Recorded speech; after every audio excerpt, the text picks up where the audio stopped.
When the aliens come, no one will be safe. They will look to dominate and subjugate the human race, exterminating those they deem intelligent and smart enough to challenge their rule, and enslaving those who will work hard for them. None of which really explains what would happen to the failing writers, does it? The aliens need, court jesters or something?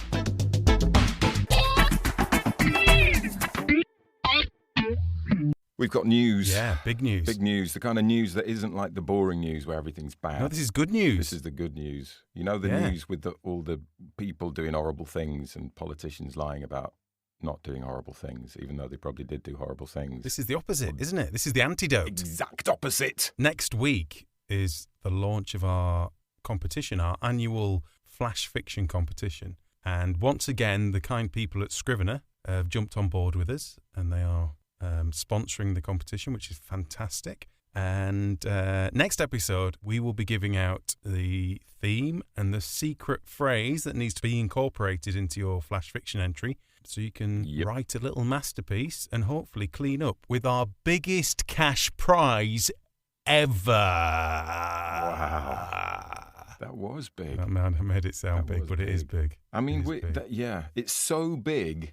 You've got to wonder what we do next year, Tom, because at this rate, we've just maybe upped the bar a little bit too much, is all I'm saying. Maybe next year we'll claim it's a boutique competition. Oh, right. Okay. And then make it really small. And do you mean something? Yeah, that's good, because the word boutique is like... Gets you out of jail with anything. Is your hotel a little bit scruffy? Is it small and scruffy? Just call it boutique. It's fine. Yeah. So you have to get in this year while it's still a big competition before next year's boutique flash fiction competition. So tune in next episode for the magical, mystical phrase that has to be incorporated, and of course the theme. And we have been underwhelmed with the number of people suggesting themes. It really has been amazing. Really has. It has.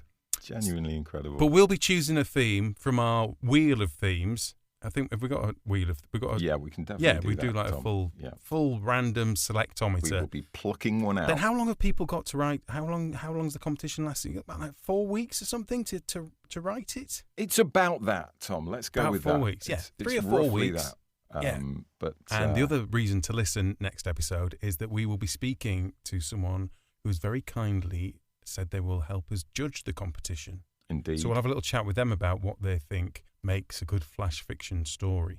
Yeah. So well worth listening to the judge's opinion, I would say. And they are massively qualified to do that as well, unlike us. Yeah.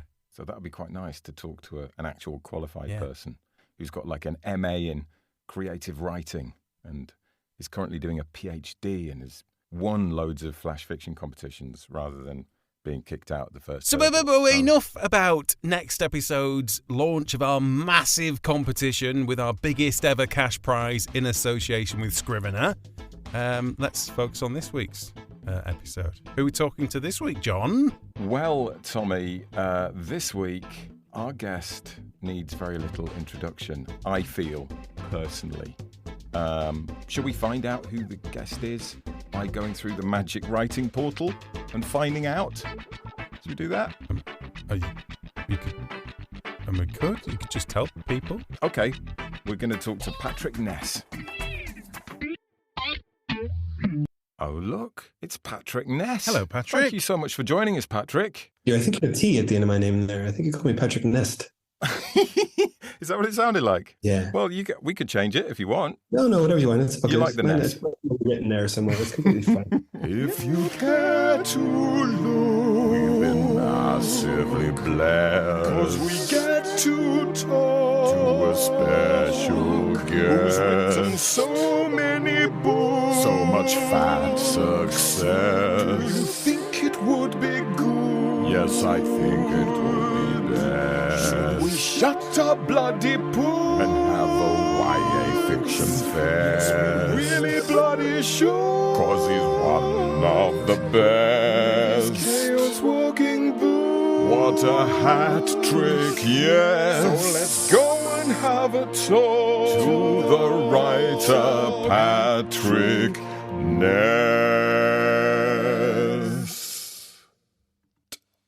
I don't feel like you need a great deal of introduction, but then I'm a fan of your writing, so I'm bound to say that. But for anyone who doesn't know, Patrick is best known for his young adult fiction, the Chaos Walking series and A Monster Calls being two of his many big successes. I'm thinking maybe that's a good place to start, actually. Writing for young adults. When I read your young characters, they really feel like young people. And I think you're very good at capturing, the power of young people's emotions and their preoccupations and things. But as a man of kind of our generation, how do you go about doing that? How do you manage to resonate with young adults, do you think? Well, first, I'd like to say that this is actually the first podcast I've ever recorded. I think I'm sort of the last white man in civilization to not go on a podcast and talk about himself. So welcome. I figured it was probably time.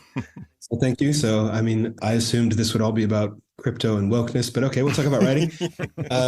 Well, I believe that you are every age you ever were at all times. You carry yourself around. Every experience you've had, you carry yourself around. And my question, whenever I get this question, because I get it a lot, is why doesn't anybody else remember? Do you purposely blocking it out? Because it's a part of your life story. It's there. It's a part of who you were. It's as much a part of who you were as when you turn 20 or 30 or 40 or whatever. And so why do we purposely block ourselves off or consider that time frame some kind of not real life, as if it's only testing ground? Yeah. And that's an argument I always have, which is that it's as real life to a 15-year-old. Their day is as real and vivid and important to them as ours are to us. So for me, it's just, I remember being that guy, and I remember it being important. I remember what I felt, much like I remember being other ages. So I think it's always there. I think oftentimes people are just afraid to look at it with truth and clarity, because it is an embarrassing and awkward time. Yeah. And it's a time when we were really figuring stuff out and making mistakes. But as a writer, as any kind of artist, I believe you can choose to look and not write, but I don't think you can choose not to look.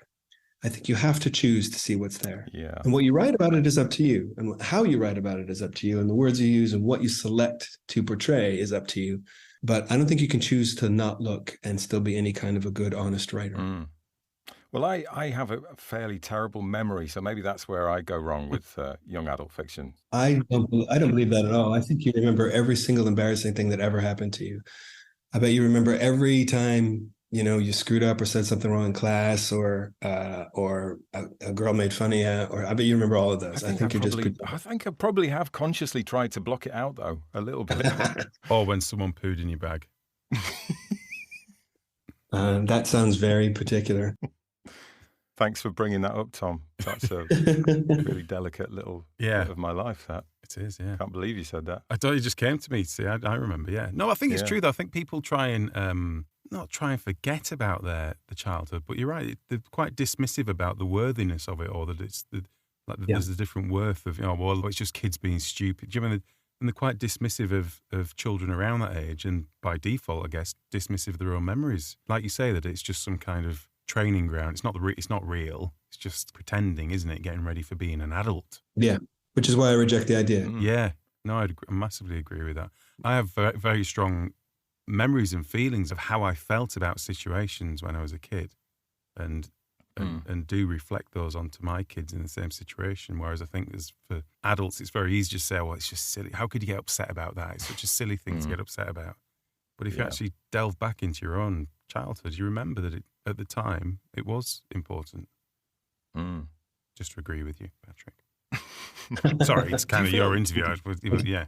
Thank you. All done. Yeah. Thank you. Do you feel like do you sort of make a conscious switch in your head when you're writing for younger people, or you're just writing? Do you know what I mean? Is there like okay, I'm going to write for younger people now, or you're just thinking how it was to be that age? Well, a lot of writers like to say, "Oh, I just write and I go where the story takes me and it tells me what it is," and that's true to an extent, but it's also massively disingenuous because.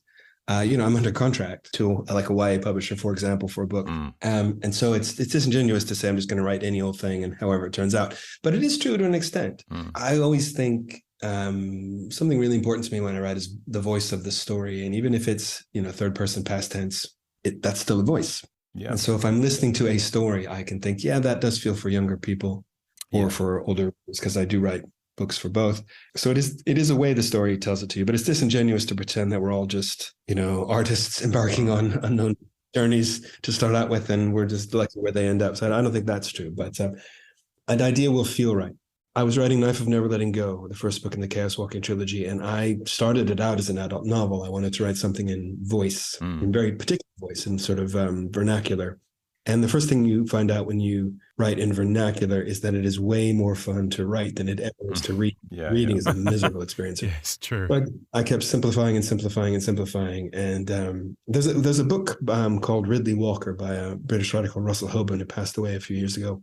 And it's brilliant. It is an absolutely stunning novel. It was written in 1980, and it's set in a post-apocalyptic Kent, of all places. And it plays with language, and it's in very tough vernacular, but it is really worth the journey. And there is a certain kind of author, by which I mean white, male, and middle-aged, which I consider myself, who thinks, oh, I could do that. I'll give that a go. And I think that's how we got Cloud Atlas, which is great. I think that's how we got some of the more unreadable works of Will Self. And I thought, I'll give it a go. And so I worked on it, and it was an adult novel to start. But as I kept pushing at the voice, and as I kept listening to what Todd sounded like, I thought, oh, this is younger, and this is probably for teenagers. And what I've always said is that the important decision I made at that time was to say, well, great. There's no difference in the amount of emotional investment or artisanship or passion that I'm going to put into it if it's for teenagers. But great, that's what the story needs. So let me follow it and try to make it as best version of itself as I can. So yeah, it's sort of true in one way or another. They're both kind of true. You sort of know, you sort of are also listening to what the story's telling you.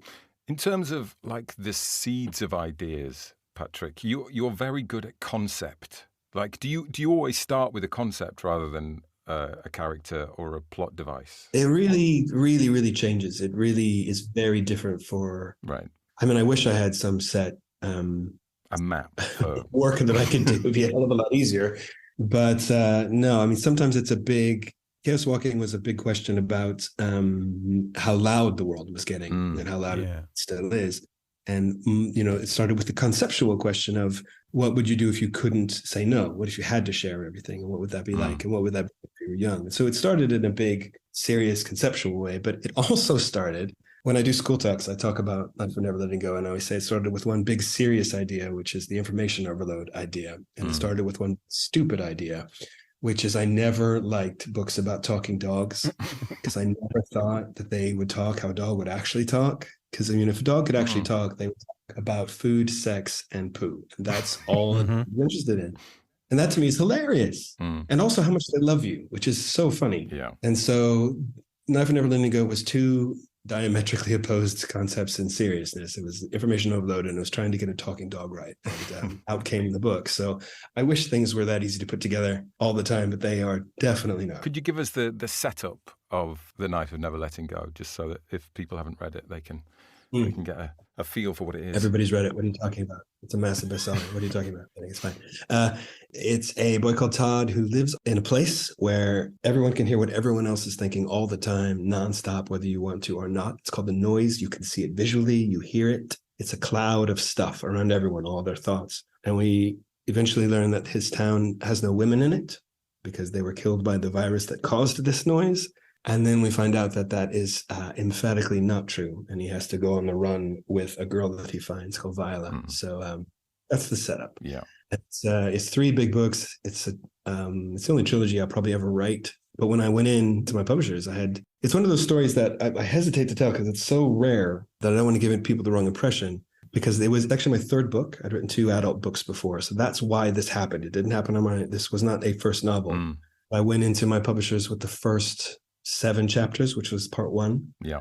And I told them where this book would go, where book 2 would end, and where book 3 would end. Right. And they bought it on that. And that's a very rare experience because publishers just don't buy partials, certainly not anymore. Or if they do, it's so vanishingly small. I would never advise a writer to try for. I always advise finishing the book first. That's how I got my first book published. Oh, right. Interesting. Okay. Finishing the book first, making it as good as you can. Yeah. Making them have to do as little work as they have to. Yeah. That's how almost everyone gets their first book deal. So let's talk about your first book deal. In fact, let's talk about how the journey began. Was it as smooth as it looks from the outside? Because from the outside, your career looks sort of perfect. It looks like a long stream of success. No, it doesn't feel that way. It's funny. I grew up in a little forested Christian town in Washington State in the northwest of the U.S. And where, nobody did anything like write a book, nobody, nothing. And I think the most famous person from my high school, which is now me, but the previous most famous person. Is it called the Patrick Ness High School now? It's not. It's called Franklin Pierce. It's named after literally the worst president the United States ever had, even with Trump. Yeah. The previous most famous person was the guy who did the automotive version of Drag Race, not the fun version, but the car version of Drag Race. He was a drag racer. So I thought that's never going to happen to me. I thought only famous people get book deals, which doesn't make sense, but it kind of makes a kind of sense, but it doesn't make sense. But I have a couple of writing philosophies, and one of which is that real writers don't write, they write anyway. And so I didn't think I'd get a book deal ever, but I wrote a book anyway. Right, yeah. And that to me is what really, really separates, wannabes from real writers. I've always thought is that you feel like it's never going to happen, but you do it anyway because it's what you want. You can't help yourself. Yeah. Was that book Crash of Hennington? It was. Okay. Read in its dozens by friends and family. So was that a big break then? Would you consider that? Yeah, it was a massive break. Yeah. I mean, all I absolutely wanted was to hold a hardcover in my hand that I'd written myself. It seems so impossible. It seems so very much does seem impossible. Yeah, but it's not. It's not impossible. That's the thing. Well, well, you got to finish the book. Remember Raj Right? Yeah, that one. Yeah. Oh, yeah, that does help. Is this the part where you guys are being lazy? Isn't that what this podcast is about, or something? Sometimes. So it does seem easy. It does. My pathway seems clear, certainly in retrospect. But what I did is I wrote a book. I wrote the whole book, and then I got an agent, and then she got me a publishing deal. And that seems really, really easy. It is really, really not. I sent it to, I think my final list of agents I sent it to 65 people. Wow. Of whom I think maybe 5 or 6 wanted to read the whole manuscript. And at the end, 2 offered representation, and I went with one, and she's been my agent ever since. And then she got it published to my absolute astonishment. And everything since then has been cake. I don't know what the hell. I feel like someone's going to go, oh, we need to rectify this mistake. Do you remember that? Did you have a plan in mind, or were you just kind of going stage by stage because you'd finished the book and then you'd found an agent? And then, do you mean, was it just happening? Yeah, it was stage by stage. So you didn't have some master plan of what you wanted to do or be, or? Oh, well, there's fantasy, but... obviously, the ridiculous... Well, obviously I want to be a best-selling author with 30 books under my belt. I don't think there's anything wrong with that at all, because it sort of establishes a pathway for you in your head. It makes it more and more possible. So that might not happen, but in a way, it's giving yourself permission to keep moving forward, which is how I tried to use it.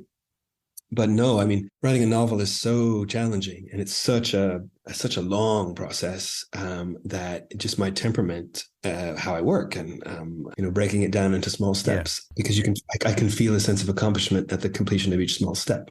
I went at publishing the same way. I thought, okay, I'll send it to 5 more agents today, and then I'll send it to 5 more agents tomorrow, and I'll make a spreadsheet because I'm a dork who loves spreadsheets, and they make me feel like I have control over the world, even though I don't. And it worked out that way. And I have not had a plan since. I didn't plan on writing for young adults. I didn't plan on writing films. I feel like what I tried to do was give myself permission to try anything. I've taught writing a couple of times. I taught writing at Oxford for years. And I always tell them at the start, this class is practice. I can't teach you to become good. I can correct stuff and give you suggestions, but mainly it's about giving permission. It's saying, try this or try that. And that's how I've really tried to view my career, of saying, I'm the only one who decides what I write. And that's in terms of format, that's in terms of age group, that's in terms of genre. And it's something I've really, really gripped onto very, very tightly. I've not allowed a publisher or elsewise to say you can only write in this box. So that's It seems like it's been planned. It very much has not. Is that something that's happened to you then with publishers or agents, that they've tried to take you down a certain path or suggested you might want to write something like this, other big bestseller maybe, and you've resisted or not, or they're just known to not bother with you? just leave him because he's just going to do what he wants anyway. Yeah, kind of. I mean, but I don't. That makes me sound like some sort of monster. Some amazing diva. Yeah. Oh, I'm not writing that. Yeah, but it's really not. It's because I think. Honestly, the person who's put more expectation on me is myself. Because my first novel, Crush Hennington, came out, and they marketed it as a political satire, and so I thought I must be a satirist then. And that is kind of a miserable place to be in when you think, am I a satirist? Have I ever been one? And so I'm like, okay, I'm going to try to write one. I mean, since this is a Failing Writers podcast, it's the place to share it. I don't think I've ever talked about it, but I wrote my first novel. I wrote 2 more novels after that my adult publisher did not want. Whoa. Okay, now we're getting down to it. Yeah, and eventually they said, well, we like short stories. Can we do a short story collection? So I collected what I'd written already, and I wrote about 5 more, and that was my second book, was a short story collection. So what was wrong with those other novels? What was the one was fucking awful. I mean, so fair enough. Okay, well that will affect people choosing to publish things. Yeah, fair enough. Yeah, that was me trying to be a satirist. Right. And boy, it didn't work. I am not that. And the second one I think is quite sweet, and just might have been too sweet. And I was trying something, and it just didn't hang together. And I don't think they were wrong decisions from the publishers as much as it was crushing at the time. I was going to say, how did it at the time? Because obviously you'd had that, like you say, breakthrough, and then was it just like maybe this isn't for me? Maybe that was just a fluke. Yeah, I thought I'd blown it. I thought I'd got this great chance, and I thought I'd blown it. It was so, as you guys must know, I mean, writing is such a huge act of faith in yourself. Yeah. And all the while you have to be also super thin-skinned and really sensitive. So how's that supposed to work? But again, real writers don't write that right anyway. And so I got to this point where my first book, Crush Hennington, came out.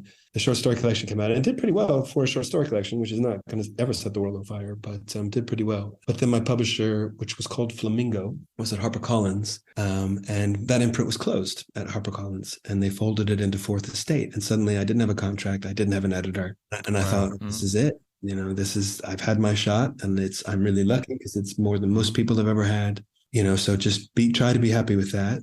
But I wrote anyway, and I got the idea for Knife of Never Letting Go, and I talked about it with my agent, and she is also the agent for Derek Landy, who does these Skullduggery Pleasant books for middle grade, and they're wonderful. And she said, well, she said, everybody in the children's world knows me now, and so why don't we talk to people? So again, not a big plan. It's a moment of despair. I was living in Oxford for a year, and I just was not happy, and so this unbelievable thing happened, where Knife of Never Letting Go happened. Did that happen quite quickly? They took it up really fast, Walker did. And I met other people, and it was the first time I've ever done a bidding thing, which is just a ridiculous position to be in. It feels like this is really pinch yourself kind of thing, because it's never going to happen again. But yeah, they took it on, and I wrote pretty quick, and the books came out 1, 2, 3 in 3 years. And so suddenly there I was a YA author, and those did really well. Yeah, I think it was 2008, so I would have been 37. So it's not it didn't happen when I was 21. It happened later, after I'd had some books that did not do well. After a lot of struggle, and after writing books that didn't get published. But again, write anyway, because God knows. Yeah. Well, I'm really pleased to hear that you do still qualify kind of as a failing writer. You're allowed on this podcast now. Yeah. I saw a brilliant tweet of yours last week saying, I wrote 3 sentences and celebrated by having lunch. I then celebrated lunch by deleting those 3 sentences. I felt like, despite your success, I think you're kind of one of us, a little bit. Well, I mean, that tweet was even a lie. I hadn't written anything. You were including the tweet as what you'd written. I was, yes. Wow. I Clever. did not had a good morning that morning. Yeah. It's fine. I keep at it. It's fine. The thing is with Scrivener, order in a different right you can, and source it out all you for. Hey, I don't think that's not really how it works, Tom. Just type in any old nonsense.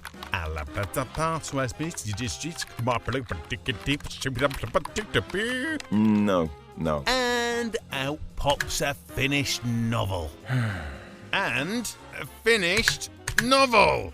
Right, that is not how it works. I mean, it does help you organise stuff. Why is this not working? It definitely means you can shift chapters around and make notes and attach them to the right bits of writing. And just press the buttons and it comes out, doesn't it? Link to web research so it's all at your fingertips and loads more. Basically helps organise your writing on another level. It's not blooming working. Plus, it's great for productivity too, because you can set daily word count targets, keep track of your writing progress and stuff like that. It really does do everything you need it to if you write. Whatever you write. Why is it not written my book for me? Well, you know, almost everything.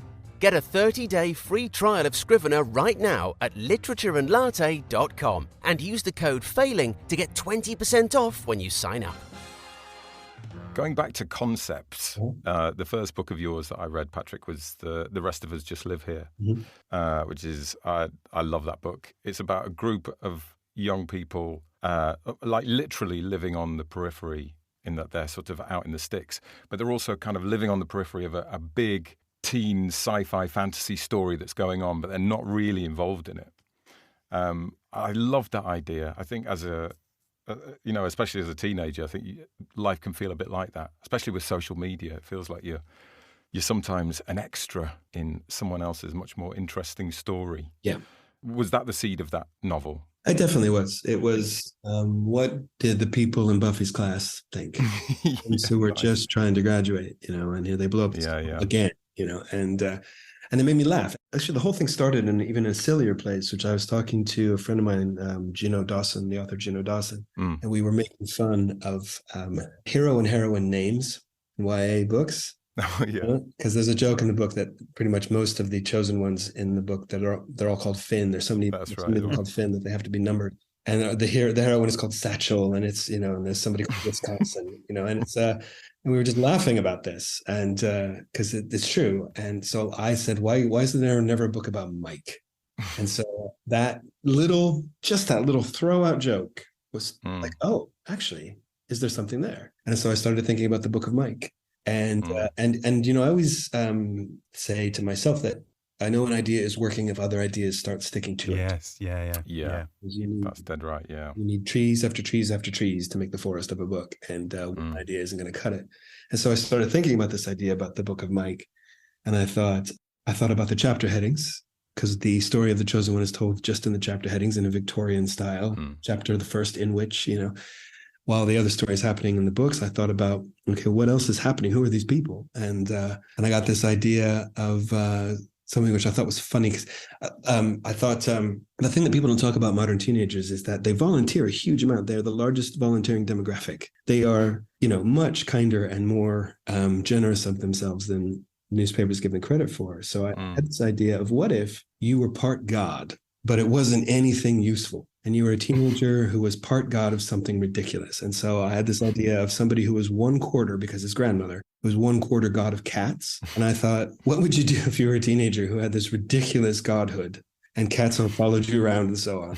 And how would you do about it? And I thought, the way you would traditionally go about it is that he would scorn cats and, try to avoid cats. And I think, no, actually a teenager, they take on huge responsibilities. And I'll bet the funnier path of this is a guy who's like, all right, I'm quarter god of cats, and so whenever he enters a scene, he just quietly blesses the cats who are there, and it gets on with life. And that just struck me as so funny and so true and so poignant in a way, that I thought, this is a real character that I can use. And so that's one of the ideas that stuck to it. And then more started sticking to it. And like I said, I wish I knew. I wish I had the recipe every time.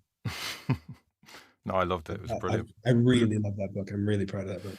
I want to do like a little circle back round to the Chaos Walking series, because you co-wrote the screenplay for the film as well. How did you find that experience? I have been lucky enough to have 2 books made into movies. One is Chaos Walking and one is Monster Calls. And Monster Calls, I wrote every single word of that screenplay, and I worked really closely with the director. I'm so proud of that film. I think Monster Calls really works. I think it does everything I want it to. Yeah, it's great. The director brought stuff that I would never have dreamed of, which is exactly what you want in collaboration. Chaos Walking was a different experience. Chaos Walking was big studio. Yeah.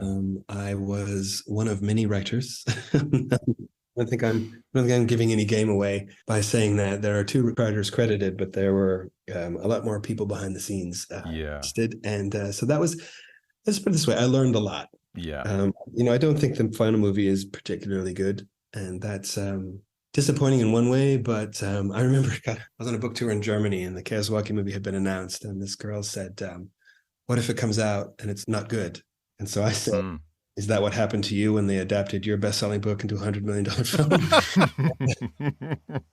And she went, "That was very mean." But I mean it like. How can I complain? It's ridiculous. Well, yeah. I mean, it's true. This experience is so amazing. It's ridiculous for super skinny, gay, weird, anxious little me living in the forest of Puyallup, Washington, to be on this massive set with all the stuff I made up. How can I'm not trying to be pie in the sky here, and I'm not trying to avoid saying anything negative, but it's ridiculous. What a ridiculous thing to feel like you have a right to be pissed off about. Come on. Yeah. Great experience. Well, presumably when you're writing a screenplay for that kind of film, I mean, it must be relatively obvious early on that you have to change quite a lot for a movie. So you can't keep everything, and you can't keep everything the same. They are different things, aren't they, books and movies? Were you kind of going along with that? Like, okay, I get it. Yeah, this has got to be very different. This has got to be different. Or did it feel a little bit sacrilegious? I can't imagine how it must feel to take something that was entirely your thing and then, have all these people kind of, rush into break it into little bits and chuck some of the bits away, but then rebuild some of the other bits in a different shape. And I had a couple of experiences about that. One is I've worked on adapting other people's books into films. And I remember I got brought in on a script for I won't mention the book or the author. It hasn't been filmed, but it's a big bestseller book. Because it was a massive flop. I thought you were going to say that. No, that's one. But it's a big best-selling book, and they sent me notes from the author, and it was like 9 pages of "You've broken my heart." Oh God! And I thought, well, that's like the first way you're going to make people stop listening to you. And also, in my mind, the book remains. The book stays. The book isn't being rewritten. That's a really good point. Yeah. People can still buy it and still see my 100% personal version of it. And when I'm writing the screenplays for things I'm adapting, I always think of it as a remix. It's got the same stuff. It's in a different form, so it has different needs. I think it is easier when it's not your work. Yeah. But Monster Calls has differences in it, and I think they're great. He added a whole new ending. Yeah. That we talked about it, and I wrote it, but I loved it, and I hadn't thought of it, and I thought it's just the perfect way to end a film, because a film is a different experience than a book. He said, a book you can put down, but in a film, you're sitting there communally for 2 hours, and you are being guided. And if you are guiding someone to a destination, it's different than guiding them to a destination in a book, because you've held them here for this set period of time. So where are you going to leave them? And I bought that argument, and we worked on a different ending. He had a great idea, and I wrote it, and I really love it. I think it's perfect ending for the film. It's not the perfect ending for the book, and that's fine. Yeah. That's fine. Can we talk about Monster Calls then, and where that came from? Because it's extraordinary, really, isn't it? Rather unique. Yeah, I mean, I would never have seen it coming. There was a really wonderful writer called Siobhan Dowd who'd written 4 books for teenagers, really good ones. But she wrote them knowing that she had terminal cancer. And Monster Calls was meant to be her 5th book. We shared the same editor at the time, and Siobhan had perfectly planned to write it. There was supposed to be enough time, but she fell ill and died much sooner than she or anyone expected. And so my editor said, I have this material. Would you take a look at it? To me, she said, would you take a look at it? Would you consider turning it into something? And I was really hesitant because a book has to be a book. It can't be a eulogy, because if it's eulogy, it's eulogy. It's not a story. And so I said, I was going to say no. I was really very intent on saying no, actually, because I didn't want to feel like the story had to be bound. It's quite a lot of pressure, isn't it? Yeah. But something I was going to say earlier, like when I was talking about turning in books that I want to write, it's like there's possibly a diva element to that a little bit, but my co-agreement with that is that it's okay to do that, and it's okay to stick to my guns as long as I deliver. That's my job. I have to prove that I'm right. I can't just ask them to accept it. I have to prove to them that I am.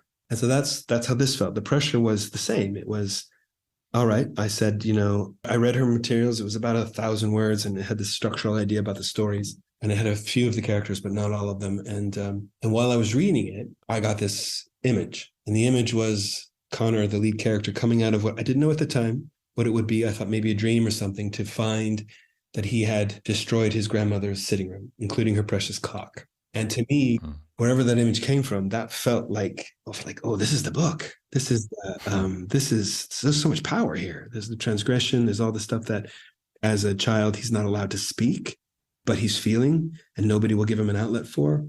And so I said to my editor, our editor, I will do this, but in the least egotistical way possible. I've got to have full control, because that's what Siobhan Dowd would have done. She would have let the story go where it was ever supposed to go. So I said, you've got to let me do that. And in return, my agreement is I deliver the right story for this interesting situation, but that is a story, because she's a storyteller first and I'm a storyteller first. And my editor said, yeah, let's see what happens.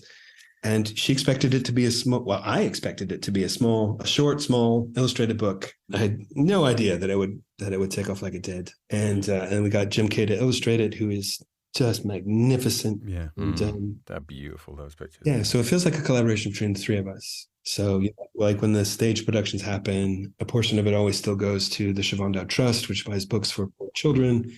So it's an unusual place. And I think it only works because she had a story to tell, and I was given the freedom to let that story grow into something. Yeah, it really feels like your book, like you've taken it on and done your thing with it. There's a kind of thread that runs through a lot of your work, which is that kind of belief that people aren't good or evil. We're all complex products of the world around us. And it feels like that... that's a real kind of key thing. Yeah, and I think it is. It is something I genuinely believe, because if someone is all bad is actually a boring character, for one thing, but someone is all bad is also, there's no chance of redemption. And you don't always get redemption, but if there's no chance of it, then that also is not interesting to me, because I think that the world is more complex than that. I've always thought that sentience, awareness of death, awareness of ourselves was an evolutionary accident. It gave us these incredible skills, these incredible survival skills. But I don't think we were ready for it. And I think it completely fucked us up in our brain.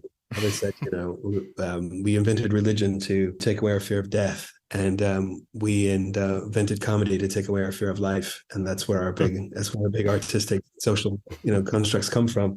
And so, yeah, I really always argue for the glorious messiness of a human being, because we are, even the most dickish people, probably like their dog. You know what I mean? It's just something sometimes as simple as that. And it doesn't mean they're good people, and doesn't mean you shouldn't fight them. But it's more interesting to me. And it's interesting to say that too, because again, here I go talking about myself. Because people ask me sometimes, your overarching themes, like I'm not aware I have overarching themes until I look back and see what I've written. And I think my first 5 or 6 books for teenagers were all in one way or another about how to survive after the end of the world. And it had never occurred to me as while I was writing them that was the theme, and that's an art, because I was raised in a really apocalyptic Christian household, speaking in tongues and the rapture. Right. And wow. So they are all arguments for what you do after the world ends. You get back up and you make a new one. So, yeah. Do you, as a writer, are you someone that has piles and piles of ideas scrawled in notebooks ready for the next 37 novels, or do you take it as it comes and wait for the idea to drop? I tend to take it as it comes. Yeah. And that sometimes is really scary. difficult. That's the scary way of doing it, I believe, isn't it? Yeah, it is really scary. When your publisher goes, right, that last one was brilliant. That was a massive success. Yeah. What's the next one? And you're like, give me a minute. Yeah. And there have been periods where, I've not published for a year just because I was thinking about what's the next right thing. And it's risky. It is. And I wish they came easier. And no, I don't have a notebook. I wish I did, but it's always sort of worked out. And so I kind of cling to that. I was thinking, okay. Yeah, there's truth in that, isn't it? When you're in the middle of the mess thinking, I'm blank, you have to think, well, it's always worked before. Something has always dropped into place.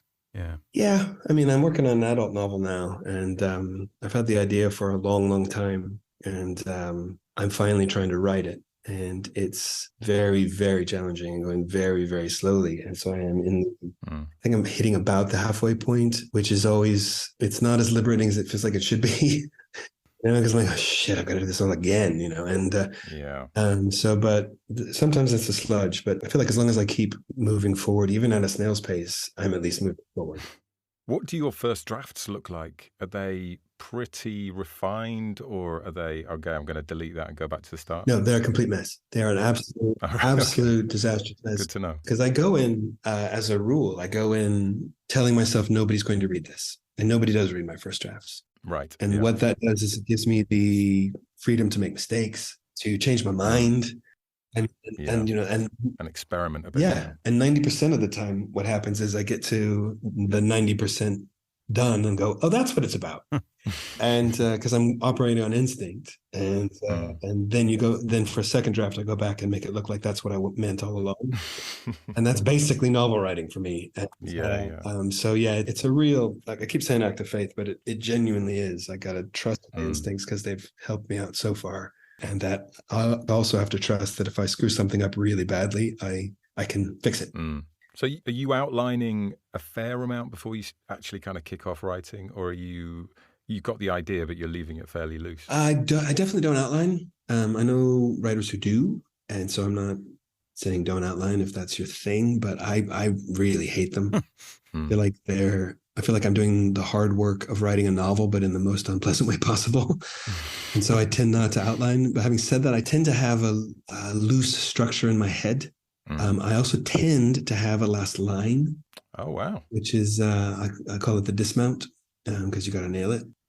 And I tend to have a structural idea because for me, rhythm is really important. And that can be the most simple thing in the world. I mean, like in Life of Never Letting Go, I thought, no, keep the chapters to this, I think it was like 5,000 words or 4,000 words. And so it becomes the thing where you're challenging yourself to do what you need to do within a certain parameter. And restrictions are spurs to creativity, I think. Because the rhythm was important. This is how the chapters need to feel. Bum, bum, bum, bum, bum. And for the book I'm writing now, the lengths are the same, but there's sort of different styles in each chapter. There's sort of 8 big chapters. And so I've laid out what those will probably be and trying to keep the rhythm of that up. I don't know. I want enough so I don't feel like I'm lost. I don't want enough to feel like, I don't want so much that I feel like I'm shackled. Yeah. So sometimes that's as simple as knowing an image or two that I'm really excited to write. Yeah. Sort of like the 2/3 way. And I don't write it till I get there, but I know that I'm aiming towards something. And do you always hit that last line? Mostly. Right, okay. I have changed them, but mostly I do because they feel like when that comes, they feel like, that's how I want to leave the reader. Yeah. It's the exit feeling. And if I can achieve that, I mean, you can go too far in that. You can really go too far in that. So I've really tried to be loose about it when I can because you remember 3 Billboards Outside of Ebbing, Missouri? Yeah. Oh, yeah. So, yeah, I mean, it's a good film, but the final scene does not match the rest of the film. And I watching that, I'm thinking, he wrote the last scene first. And, and come hell or high water, whatever happened in the story before, he was going to put this final scene. And I thought, that's what you can't do. You've got to let the story tell you that you've gone a different way. Could I get you to put your creative writing tutor hat on now, Patrick? Because stop being so fucking lazy. Job done. That is all the advice we need. Thank you, Patrick. No, we like to dabble with a bit of short story writing. Do you still write short stories? Yeah, once in a while. I do. Yeah, when I get an idea, I definitely do. So have you got another book of short stories? Almost. No, not yet. Okay, so you're our private creative writing tutor. Is there any kind of general advice for writing really great short stories? It's a big question, isn't it? Yeah, no, there is not. I mean, that's, like when I was in college, the sort of accepted conventions is that you were either a Raymond Carver short story writer or you were a Borges short story writer. And so you either were a massive naturalism, realism, blah, blah, blah, blah, blah. You were massively experimental. I tended towards Borges, but the idea that one was right and one was wrong always pissed me off. And so, no. In the Iowa Writers Workshop, and I think at UEA, we are often taught to capture the moment. And that's fine. There are great examples of that in short story form, but I object to the idea that that's the only way to do it. And so I suppose that would be my first advice, is that there is not one way to do it. If you capture a moment, fine, capture a moment. And then read Alice Munro and William Trevor and find out how you're never going to be as good as them. And I'm kidding about that, but I think it's just my best writing advice is spite and defiance are incredible motivators. They are just the best for me. They are the best way to get my ass moving. I was once on a panel with another YA writer who remains the worst human being I've ever met personally. And this person said to me on a panel in front of a crowd, "Patrick, you can't write literary novels and be a bestseller." And I said, "Well, maybe you can't." And so I really believe that. I mean, I think of something that someone has told you can't do, and the response to that is watch. Yeah. I mean, I was once speaking, I think it was in Norwich, and this guy in the crowd said, I really want to be a writer, and I really, I get ideas. I said, but I can't just I can't make myself sit down and write. And so I said, well, maybe you're not a real writer. And he got mad. And I said, good, you should get mad. I mean, your response should be, fuck you. I'm going to show you. I'm going to go sit down and write. And I hope he did. But that's what I mean. If treat it as an act of defiance, as an act of rebellion. I mean, Tom, maybe we need to be less encouraging towards each other. Yeah. Well, I mean, but no, what I mean is definitely be encouraging to each other. But what I mean is say fuck you to the idea that a short story has to be one thing. That's what I mean. It can be anything you want. You can sell anything as long as you sell it. So I suppose that would be my first big advice is stop trying to think you have to do a short story in a particular way because that's how other people, that is just not true. So that would be advice number one, is write with defiance and write. I think that's great advice for any writing, actually, isn't it? Not even short stories. That's just, that goes across anything. If you try and write in a certain kind of way, it's got to come from inside, doesn't it? It's got to be just what you want to do. It does. Not because what you think someone else might want to read, possibly, or whatever.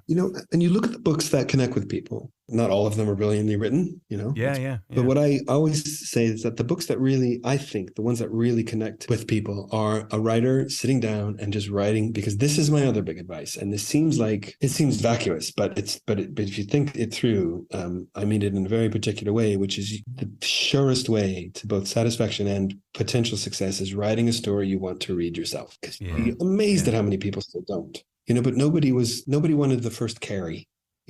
He just wanted to write that story, and God bless him. Dan Brown couldn't write his way out of a supermarket, but he's wanting to write the Da Vinci Code, and his joy of writing it is there. It's fucking terrible, but his joy is on the page. And that's, I think, what people respond to, that he's writing a story he wants to read himself. And it's like, come along with me while I tell this exciting thing. So no matter how weird it seems, or how uncommercial even, I think if you're writing and your jets are firing because you're having a hell of a time, your reader is going to respond no matter what it is. That's very good advice. I think that's brilliant advice. And I'm not really sorry for insulting Dan Brown. He's got millions. He's fine.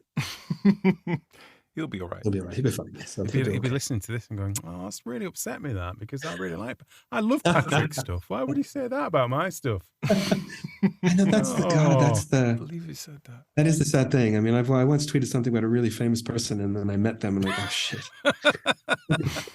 Please don't ever search yourself in my name, please. Yeah. So it's like I really try not to do that anymore, but I think Dan's going to be okay. Do authors diss each other a lot?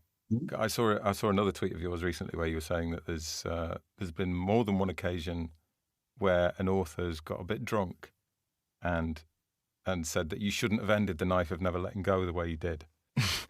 Yeah, I mean, honestly, is that normal? No, honestly, the truth is no, because it's such if you're lucky to get published, you know how hard it is, and you know what it takes to get there. And the community, particularly in the UK YA community especially, is fantastic. And as gossipy as any community, but dissing, not really. I mean, we all know a few bad behaviors, and so it's the same people, is what you're saying? Kind of, yeah. I mean, it is. I mean, I remember, I won't say this author's name, but there was an author when Crash of Innington came out. Publisher said, "Do you know anyone who can give us a cover quote?" And I was like, "No, I don't know anybody." I mean, you're kidding.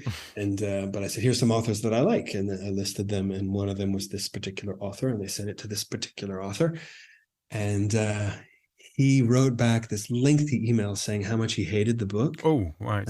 It wasn't any good, and that the sentences were terrible, and that they needed to not publish it.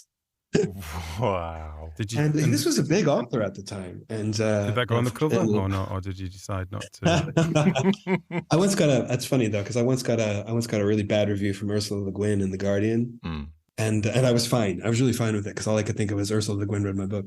But there was one sentence in the review that was really positive, so she's on the cover. Brilliant. It's all flim-flammer. But like this guy, this author is like, why would you do that? Why? Well, to take the time and the effort to do that. That's not, that's you're gonna find monsters anywhere. But the monsters, it's like monsters actors. They tend not to last forever. They tend to disappear and you wonder why they disappeared. And you realize it's behind the scenes just because they were a prick. Yeah. So this guy is. Are you saying this author disappeared? Yeah. So yeah, that's what happened to this guy. He was huge in 2003. Not huge anymore. Who's laughing now? It's difficult to imagine writing something like that. Well, it's not difficult to imagine writing something like that. You could be in a bad mood that day, couldn't you? And think, do you know what? I've had it with these young upstart authors coming in and, right, that's it. I'm going to tell them what it... You'd write it and then you think, but do you know what? I'm not a massive twat. I'm not going to send that. Yeah. I'll just put it in the bin. I'll delete that. No, come on. Get a grip. In a way, I could use the experience because it's like, it didn't kill me. You know what I mean? It's more of that spite you could harness. Spite I could harness. Yeah, and someone can have that opinion, someone who purportedly would know and has a depth of knowledge to give a valid opinion, but it doesn't chime with a lot of the rest of the world, does it? So everyone has their own peculiar opinions on things. So yeah, you have to be super sensitive, but with a thick skin. Yeah. Manage that paradox. Yeah, I think I'm missing the thick skin bit of that. We've got some pearls of advice, haven't we, this time out, John? Yes. Very succinct nuggets of writing advice that we can... You know what we need to do, Tom, is write a book and just kind of claim them all as our own. Well, we know we can do it and we just attribute them to people, but through our... we'll be the conduit for it. Yeah, nice. Let's do it. Well, you need to write a book first. Maybe next year. Let's talk about... lastly, I just want to talk about Different for Boys is your latest book. Kind of a novella about the nuances of male teenage relationships and I guess like the subtle degrees of sexuality that you find in the world. But it's very, very beautifully observed. It's very eye-opening. I really enjoyed it. It felt like a book that you wish you'd been able to read growing up as a young gay man. Was that the starting point, or am I over-projecting it? Yeah, 100%.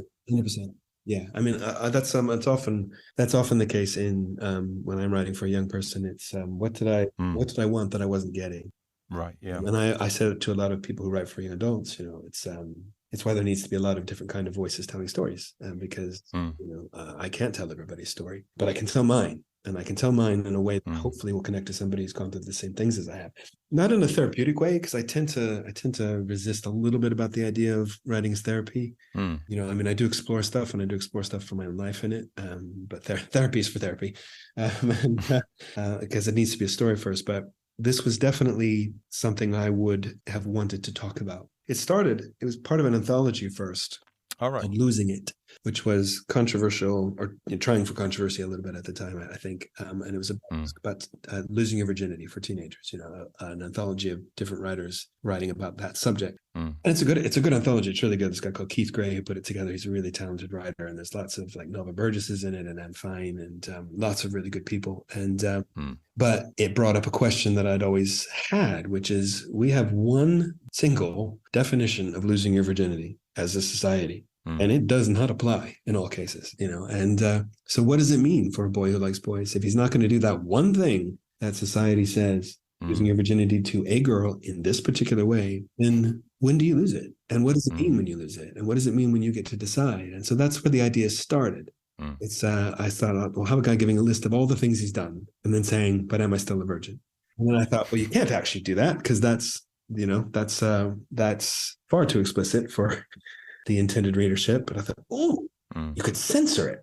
got this idea of putting black boxes over all the swear words and all the times they talk about sex, because we can't talk to teenagers like teenagers talk to teenagers.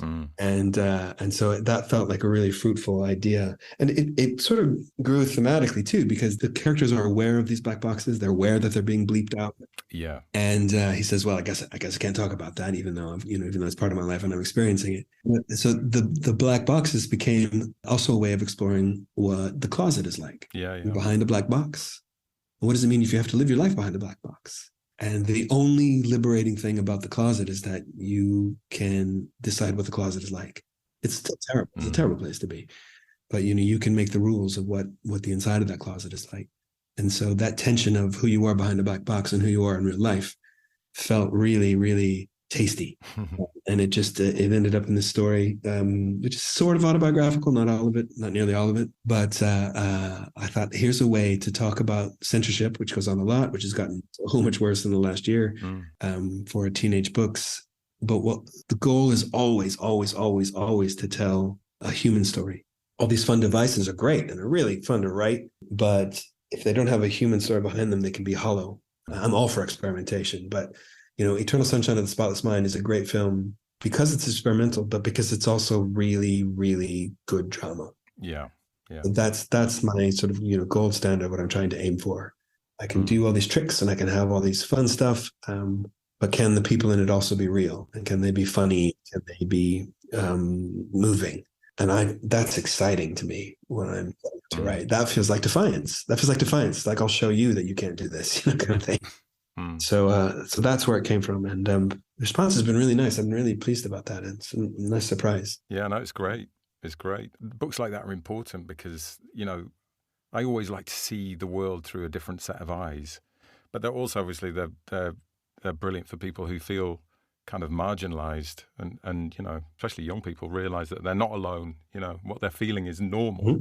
And it's brilliant. Thank you. And I like the device as well. I thought that was very good because it does, like you say, it sort of adds to the comedy. And in a way, as a reader, you get to decide with the sort of redacted bits. You kind of get to decide how you want to fill the blanks. How far do you want to go? How explicit do you want to be in your own head? It's very clever. It's good. I mean, it's no Da Vinci Code, but it's definitely no Da Vinci Code. I've really fallen short there. But well done anyway. Good for you. The last thing I'd want to say about that, and it's sort of about the stuff we were talking about, is I didn't ask anybody permission to write black boxes. If you see what I mean, I didn't go to anybody and say, this is what I'm thinking of doing. What do you think? That to me is another little bit of writing advice, is don't ask permission. Are you saying that because you suspect that people would have knocked it back? I don't know if they would have, but I wasn't going to give them the chance. Because it's almost like you've got the full concept in your head to some extent, and no matter how well you explain it, it's not the finished article, is it? And it's very easy for them to go, I don't really get that. Well, would it? And it's human nature for them to then start thinking of problems for it. Exactly. And it kind of doesn't give them a chance, does it? Yeah. So if I don't ask permission, then again, I'm agreeing to take the responsibility. I've got to deliver. Yeah. I've got to prove to them that I'm right. I have to earn it. But that's part of the real rush for me, is don't ask permission. Just say, this is what it is. It's really exciting. Come along with me. And that so many writers feel like they have to ask somebody's bloody permission to do anything. You won't. You don't. It can be anything. You can write in vernacular. You can write in weird structure. You can do anything you want. Just do it with vigor and commitment and belief in yourself and joy. And the reader's going to respond to that, even if it's not a joyous story. They're going to respond to you're doing something that is making you feel fantastic. And they're going to, the chances of them loving it are 100-fold more than if you were just trying to please them. That feels like fantastic advice to end on. Yeah, it does. Thank you so much, Patrick. Thank you very much. It's been really lovely talking to you. Thank you. Thank you very much for your time. You too. Thanks. Bye-bye. So, Patrick Ness there. Do you get the feeling, Tom, that Patrick was trying to get us to harness our spite and defiance in that little chat?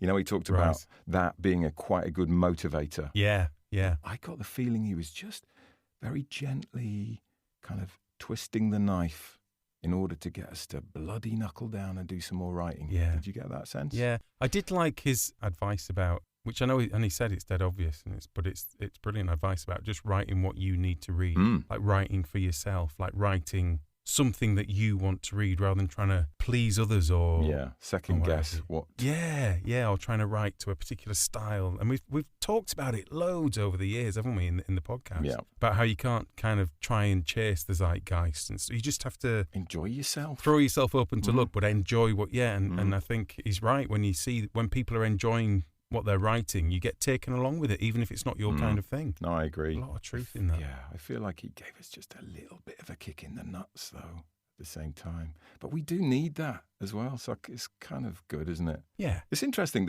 Over the time we've been doing these podcast episodes, I feel like there's been a handful of writers that we've spoken to who have almost like unambiguously been a bit irritated by our lack of effort. Do you know what I mean? I feel like Patrick was one of them who's like, you guys just need to fucking do some writing. Yeah. But hang on. Here's another thing, though. Are they always the people who don't have kids? Probably, yeah. Yeah. Is that what links those people? The ones that always seem really baffled by our lack of output. So I could think we can totally use our kids as an excuse. I think this is your problem. You're just always looking for an excuse. That is probably true. I'm trying to find something that links all those people together, and then I can just put them to one side. I think this is your problem, John. You always want this kind of like, there must be a magic reason that all this happens. Yeah. And sometimes there just isn't. Aren't we all like that? Aren't we all like that, Tom? I don't know. We're all looking for a way out. Yeah, but you think there's some kind of magic formula. I do. If I do X, Y, and Z. If I could just get up an hour earlier. Yeah. If I could just do this, then I'd have that book written. Well, I tell you what, John. Right now, right here, before next episode where we launch our amazing, biggest ever cash prize competition in association with Scrivener, why don't we promise each other, hand on heart, pinky promise, having a cuddle, however, I don't know what the best way to make a promise is these days. Got weird at the end, but touching noses? Yeah. Touching noses. That'll do. Is that a thing? It's not. Let's do that now. Let's promise that next episode, we will start by saying, right, what have you written? And we will have a positive, impressive answer. Yeah, because we have got a sort of unspoken promise at the moment not to ask the question, haven't we? Yeah, I think there's been a period recently where we've not been able to get down to the amount of writing that we might have wanted to. I love the way you're making this sound as though you're not making excuses as well. Oh, absolutely not. No, like it's entirely just me making excuses. Yeah, mine's very much situational, John. I'm not making excuses. It's just fact. I'm not grasping for excuses. Excuses are finding me. It's very different. Very different indeed. But let's just say, let's do it. Yeah? I like that, Tom. That's good. We need a bit more of that. That's great.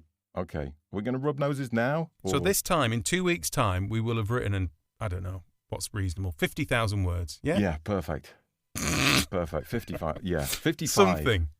No. 80. Whatever. Let's just do it, yeah? Can we just... Let's say 10. How about that? 10 words. I can do that. I can bloody do that. 1,000 words. No, we just need to come back and say we've actually done something. Okay. Exactly. Yeah. Something reasonably substantial as well. Not just. But back to what Patrick was saying. Something that we'd like want to do, and it's exciting. We come back and go, oh my God, I've written this. It's brilliant. So, do we rub noses now or then? When do we do that? I don't. Both, I guess. Would you? Let's lock it in with a little rub.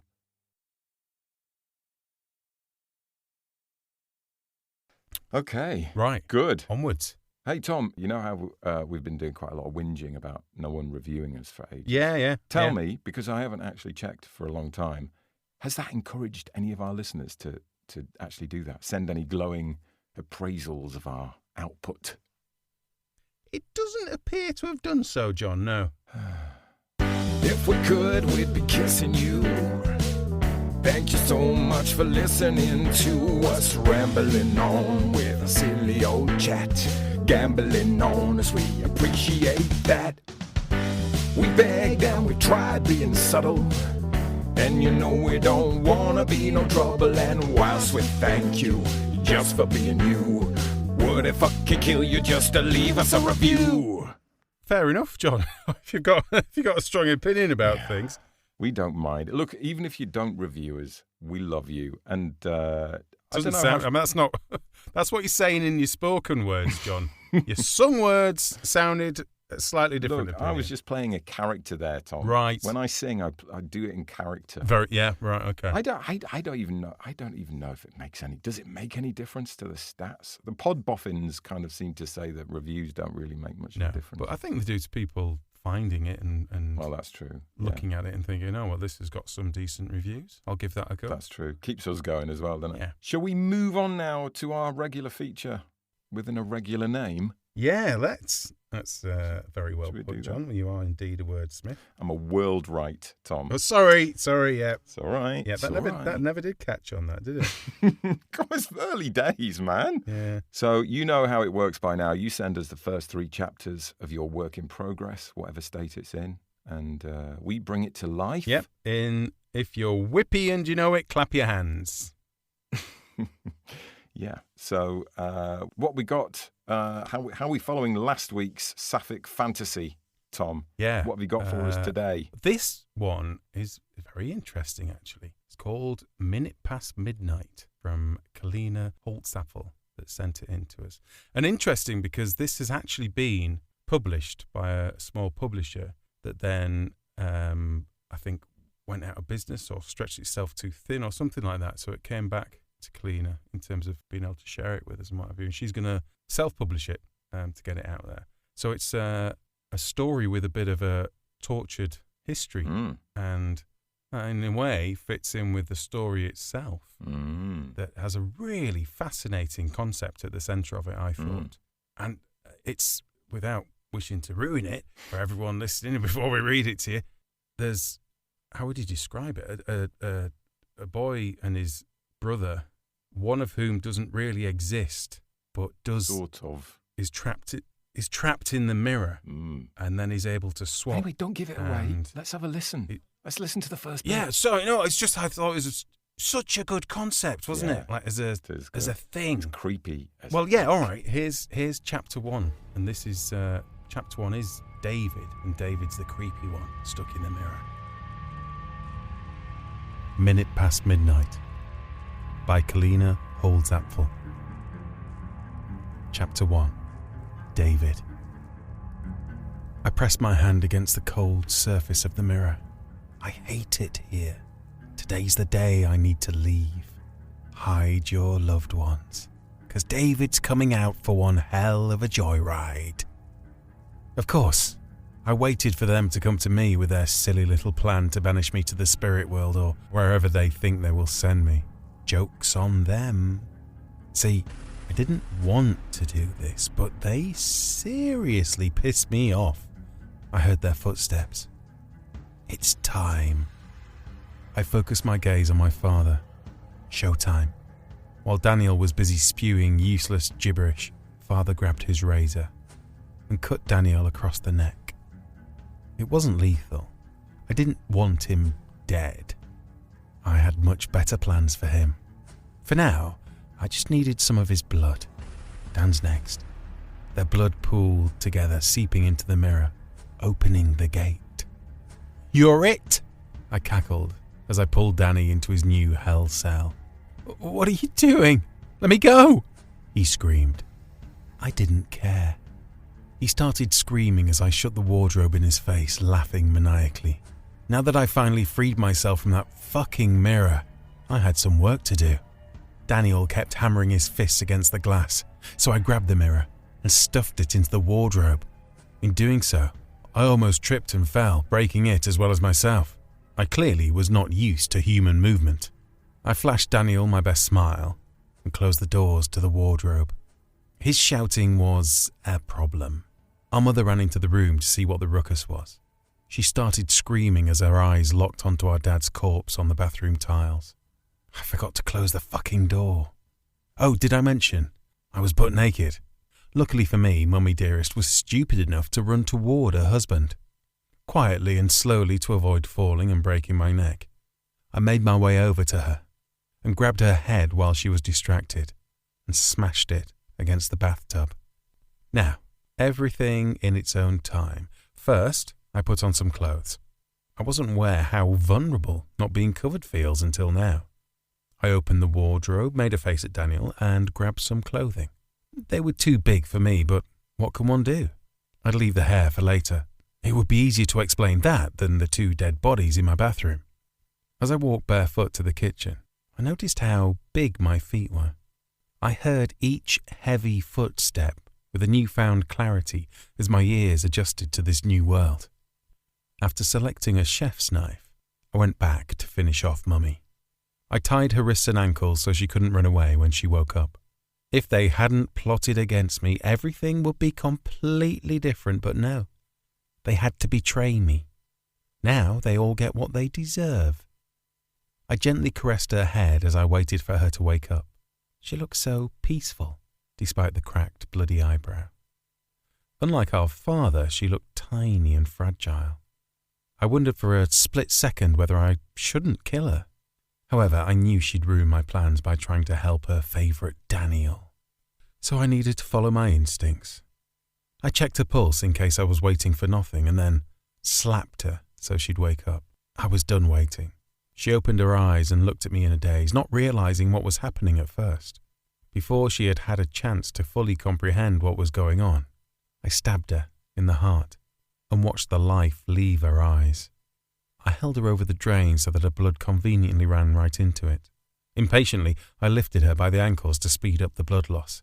The idea was good, but carrying it out, not so much. For the second time tonight, I almost killed myself as I lifted her. One of my legs slipped on the blood and I almost split my head open right on the edge of the bathtub. Wouldn't that be poetic? But I held on. I was hoping motor function would come a lot more easily than it did. Everything was still going according to plan, but the next few minutes were so fucking boring, I could have just died. Waiting for someone's blood to leave their body is a pretty annoying and long process. Besides, my legs were shaking from the added weight. I could barely stand up myself, let alone when holding even a tiny human, but sometimes sacrifices have to be made. I laid her body on the tiles and washed the blood off my feet so I could go get a more serious instrument with which to carve her. I started carving up the bodies with a butcher's knife and saved the delicacies like hearts, livers and eyes. Since I had to cook for my birthday, I didn't have time to deal with the brains. Thanks, Daniel. Or I guess, Mum. There were a bunch of ingredients around the kitchen, but nothing cooked yet. Annoyed, I disposed of the bodies, cleaned everything up and cut my hair to look like Dan. I'm no expert, but hair doesn't grow that quickly, I think. So, the food. I have absolutely no fucking clue what to do or how. My stomach filled with pain as I sat on the couch pondering my next move. Oh, what the hell? It's my birthday. Daniel's friends, Alex and Martin, will take me out for food. It would be nice not to think about that, but my stomach kept growling and churning. Is that a normal thing for humans? I showered to erase all traces of that afternoon from my body. I only had half an hour until it was time for my friends to come over. To be honest, I really didn't want to deal with them. Plus, when the water is at that warm, really nice temperature, it just makes me want to stay in the shower forever. I looked through all the bottles on the shelves. I fumbled through reading the instructions thanks to the few lessons Dan gave me years ago. We never talked about what you do in the shower. I only knew that humans took showers so they didn't stink. Shampoo is for hair, but it says it treats hair loss. My hair is perfect, thanks, but since there really wasn't much of a choice, I used it anyway. It lathered up nicely. It was really fun to play with, but no fun when it gets in the eyes. Felt like they were burning inside of my skull. Tears streamed down my face as I washed it all off. I even contemplated holding my eyes open under the stream, but I didn't think that would feel great, and after a while the stinging went away. I walked cautiously across the wet tiles. My legs shook from my weight. I was very thin, but that would quickly change. I looked for comfortable clothes in the drawers where I wouldn't have to see Daniel again. The jeans I tried on were too uncomfortable to wear. They chafed my sensitive skin. I found some soft pants and put them on. They felt much better. I went for a long sleeve shirt, no buttons.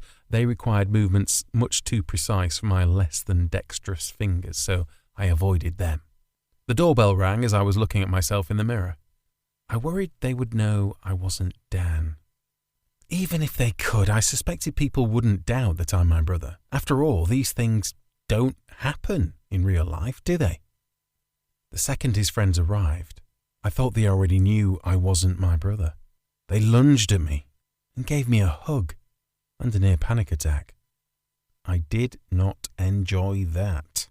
Why do people do this? Can't you just say, "Happy birthday, now let's eat"?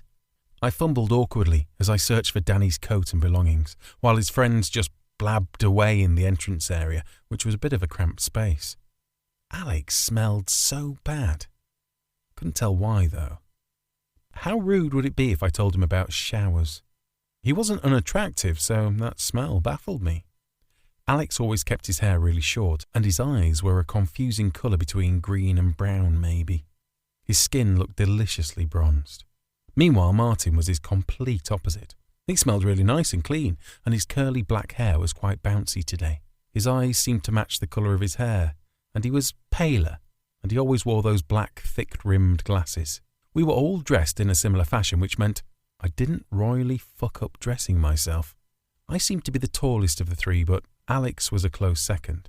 I know Danny's 6 foot, but judging by the way his pants fit me, I may be a bit taller, which now became the focus of my stress. After I told them I'd spent the day with my parents, Alex suggested we go to a club after dinner. He had a cigarette behind his ear. Neither Danny nor I smoked, but that dude could barely be seen without a cigarette between his lips. I guess I could go to a bar with them, but first food, please. If I don't eat something soon, my brother won't have any friends anymore. And glasses over here. Oh, he's already starting to look tasty. I took Daniel's phone and wallet, and we left. So there you go, just your bog standard mirror boy murdering, eating thing, really. Yeah. Are we a little bit worried about Kalina? I don't know. Yeah. When I read this, I wasn't sure whether to, congratulate her or call for some psychiatric help, I'm being honest. Yeah, no, it's great. I think it's a really good, like I said before, I just think it's a lovely, solid concept, isn't it? I think it's, when you know you've hit a good idea is when it's just something, it's really simple. It is, yeah. There's not like some massively complicated world to it. It doesn't need over-explaining. But it's something outlandish, but something you can instantly understand. Yeah. It kind of reminded me a little bit of Stranger Things in a way. Yeah, that kind of... someone like stuck in this slightly darker version of our world, like through a mirror. It reminded me of Superman. In the Superman film, where the baddies from Krypton get stuck in the prison that's just a revolving 2-dimensional piece of glass. Yes. That used to freak me out when I was a kid. They were just stuck in the glass until it was broken later on, wasn't it? Kalina hasn't sent us the synopsis of like the entire book, so we have no idea what goes down in the rest of the book. But we could talk about the following chapter. The point of view switches to Daniel, who is the brother. The normal human brother. The normal bloke. But he's now inside the mirror because they've swapped places. And he begins to sort of tell the story of how he had this imaginary friend as a kid. Who wasn't imaginary to him, was he, really? No, exactly. He was like he couldn't understand why twin other brother. people couldn't see him. That's it. But you get the sense that the twin brother wasn't kind of evil at that point and just sort of progressively gets weirder because he makes friends. Daniel makes friends with somebody, kind of his first real friend at school. And then suddenly David disappears and ends up in the mirror. So it's almost like him getting the friend is what cast him into this other world. And that's when he starts to kind of become increasingly disturbed. But yeah, really, like you say, really nice concept. And then the third chapter switches back to David again, the evil one. So you kind of get you sort of have the assumption that that's the format of the book, kind of going backwards and forwards. So what do you think is the long game in this, John? Do you think it will be supernatural and stay there, or do you think it will be that there's some kind of split personality mental thing going on? Because he's like a psychotherapist or something. Yeah, so there could be an interesting sort of double twist in that. I don't know. I got the sense that, I know what you mean. I had the same thought. Like, is it really a real person? But then you think, well, there's bodies strewn all over the place.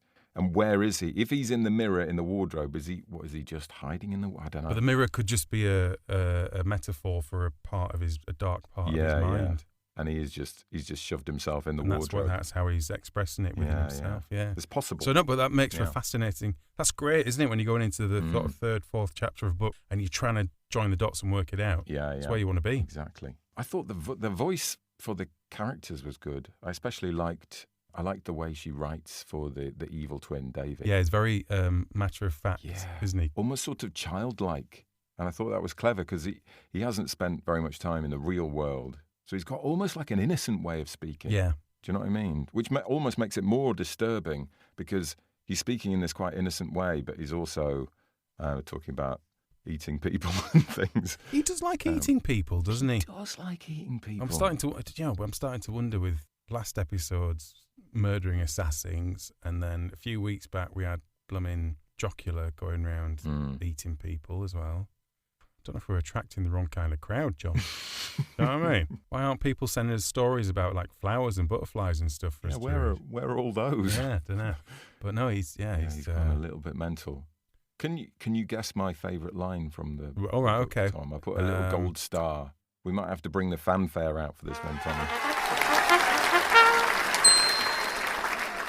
Your favourite line? Did anything spring off the page for you? I don't know. Now you've put me on the spot. The bit I really liked was the line, and again, this sort of goes back to that slightly, like the way he says it is almost just as disturbing as what he's saying, but he goes out for dinner with the brother's friends, pretending that he is the brother, the Daniel character.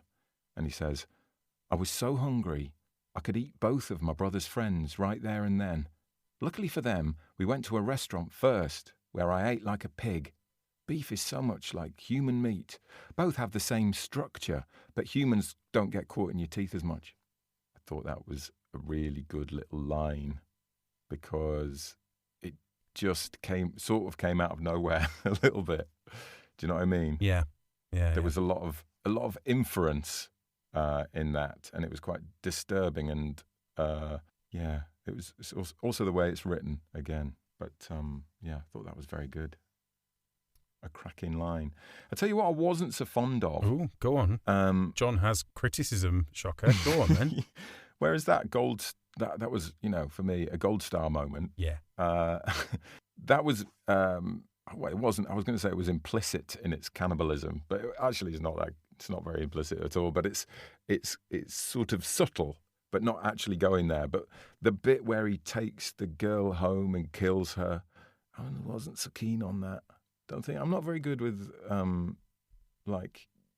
very graphic violence, right? Especially towards vulnerable people.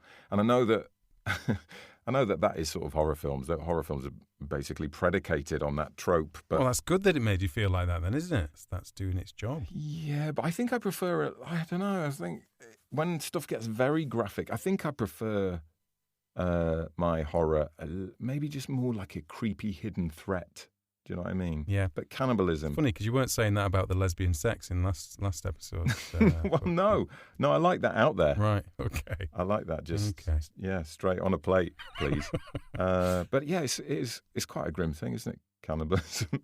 Yeah. Do you know, actually, there was something about that whole thing that I didn't like, was the idea that he just kind of picked up this girl in a club, and you think, would he be able to do that? Because he's obviously not comfortable in the world yet. And he's sort of... He's kind of staggering around a bit, isn't he? Because his muscles aren't quite there after being in the that's what I mean. world. So he's not like he's going to be some great catch. Yeah. He's not walking with swag, is he? No, but it was just kind of like I just picked up a girl. You didn't get his chat up line. No, I think maybe it needed a little bit. It needed to show. That would be a good way to show a slightly different dimension to his character, wouldn't it? That he could switch into this very confident. Maybe. Yeah, I don't know. Or maybe then that would be where he's like pretending to be his brother more so and using, because there's nice bits on it where he kind of leans into using his brother or what he's learnt from his brother or with his brother and using it in the real world. Maybe that just needed a little bit of how he would actually get the relatively good-looking girl with dyed dark red hair to come back to home with him. Yeah. But no, on the whole, very enjoyable. Yeah. Very enjoyable. She's good as well, I think, at doing this sort of we've talked about this before, but drip feeding information. Because I think there's always a temptation to over-explain everything right from the beginning. Do you know what I mean? Especially when you're kind of building a world like this, you've got lots of new information that a reader won't necessarily get. But she drops you right in the action, which is great. Yeah, and she doesn't go, let me explain about this mirror thing and how it works. We get straight into him. There is an art form, isn't there, dropping these bits in and for the reader to be coming along with you going, oh, yeah, that makes sense. Ah, right, yes, because, yeah. And almost predicting where they're going to go, well, I wonder what happens with, that's what happens with. Yeah, exactly. You need things explaining, but you don't want them all explaining at the same time. It's always an interesting balance. It's like you're feeding the reader enough to keep them turning the page, but you don't want to give everything away. You want to keep it all intriguing. It's like leaving a little trail of treats, isn't it, for a dog or a cat to try and move them from one place to another. If you put them too far apart, they lose interest. Yeah. And if you put them too close together, they just eat them all at once. Yeah. And then wander off somewhere else. Yeah. So it's about just spacing them absolutely the right space. Nice. Yeah. Yeah. I like that. It's a good analogy. That's going in the book. That's going in the Failing Writers book. Should do, shouldn't it? Great writing. Yeah. So I think what I learned from that is that cannibalism literally is an acquired taste. Right, it's not okay. Yeah, I agree. Oh, well done. Another, almost finished book, depending on what, if you... Yeah, and that's going to be, she's going to release that on Amazon once she's got it all formatted and what have you. So hopefully we'll be able to update with that and pop it in the show notes at some point in the very near future. And go out and buy it. So, on to the next thing. We've already told you what's coming up next week, so we don't need to do that. Is it our biggest ever flash fiction competition in association with Scrivener? That is exactly what it is, Tom. People should listen to that. They probably should. And if they want a sneaky peek at what is the kinds of things that might win, because, of course, we are talking to our star judge, and so we will be talking about the kinds of things that might help you win. And we'll be doing the phrase that has to be included, so you won't win without that, will you? Exactly. That's not going to work. So, I think that's going to be a fascinating little chat. So, tune in next time. Yeah, next time where we'll be talking competitions and me and John will be telling you all about all the writing we've been doing. Yes. That we've promised. I'd already forgotten that. I know. Sorry we about only that. talked about that just a few minutes ago. Yeah, okay, definitely. Right, well. Lots of writing, Tom, lots of writing. We've got lots of time to do it as well. Yeah. So until then, dearest listeners, keep writing, take care, and see you next time for the big one. Bye-bye. Just to clarify, when you said the big one then, do you mean it's our biggest ever flash fiction competition with the biggest ever cash prize in association with Scrivener? Is that what you're referring to? That's exactly what I was referring to, Tom. Yeah. Just in case there's any confusion. Did we? I don't know if we mentioned it.